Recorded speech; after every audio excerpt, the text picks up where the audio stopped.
Спасателям КЧС, участвовавшим при разборе завала в Турции, вручили награды от президента.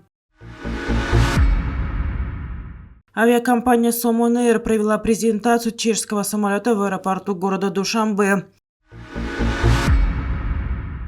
Казахстан поддержал мирный план Китая по Украине. Шавкат Мирзиёев еще раз заверил о поддержке независимых СМИ в Узбекистане. В России ведут режим контролируемого пребывания для мигрантов. Сегодня, 27 февраля, премьер-министр Таджикистана Кахыр Расулзода вручил награды спасателям КЧС, отряду, который участвовал в поисково-спасательных работах в Турции. Встреча прошла в Республиканском учебно-медицинском центре КЧС. Расулзода вручил подарки от имени президента страны. Участники ликвидации стихии в Турции получили грамоты, отраслевые медали и воинские звания, сообщили в пресс-службе КЧС республики. Кахыр Расулзода поблагодарил спасателей и подчеркнул, что они полностью справились с поставленной задачей. Сами участники спасательного отряда, а также глава комитета Рустам Назарзода отметил, что всегда готовы выполнять все возложенные на них задачи как внутри страны, так и за ее пределами.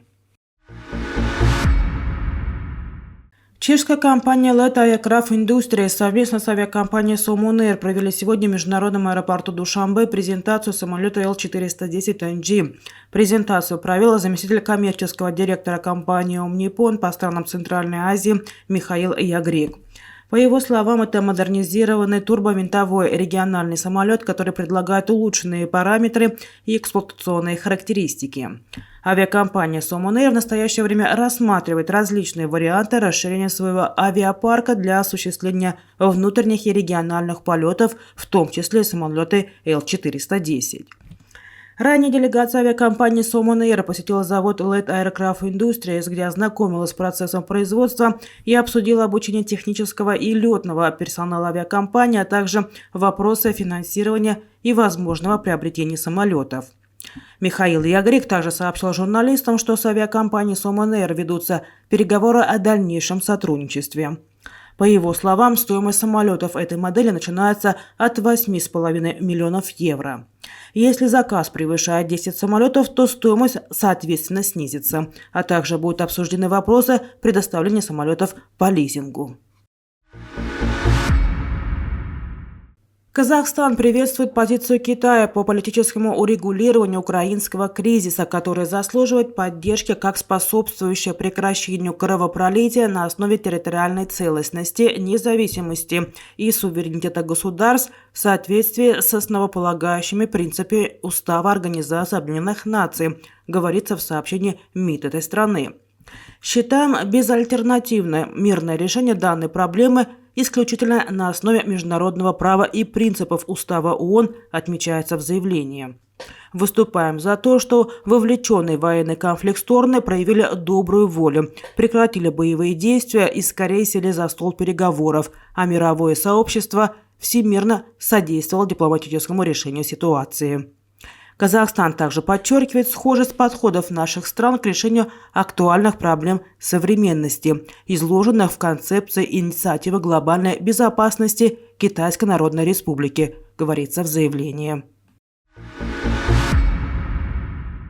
Президент Узбекистана Шавкат Мирзиёев в ходе посещения новой школы номер 71 в Карширском районе Кашкадаринской области в очередной раз заявил о поддержке средств массовой информации. Об этом сообщает пресс-служба президента. Мы не слышали справедливый голос народа из-за того, что были закрытой страной и не поддерживали средства массовой информации. Не слышали. Нравится дыхание свободы? Мне нравится. Да, мне сложнее так работать, но мне говорят «закройте». Я не закрою. Чтобы, как раньше, прокурор и СНБ были проверяющими, мы достигли своих целей, задался вопросом президент. Глава государства отметил, что необходимо дружить со СМИ. В феврале 2021 года Шавкат Мирзиёев во время общения с журналистами заявил, что они не прекращали справедливо доносить достижения и недостатки. «Не бойтесь, за вами стоит президент», – сказал тогда он. Президент также предлагал наказывать чиновников за цензуру, давление и вмешательство в работу СМИ. В России будут исключены случаи эффективной постановки на учет мигрантов. Ведомства уже наладили обмен информацией о таких случаях, а соответствующий законопроект уже разработан. Об этом сообщил на совещании в Челябинске секретарь Совбеза Российской Федерации Николай Патрушев, передает Интерфакс. Разработан проект федерального закона, предусматривающий введение для мигрантов режима контролируемого пребывания.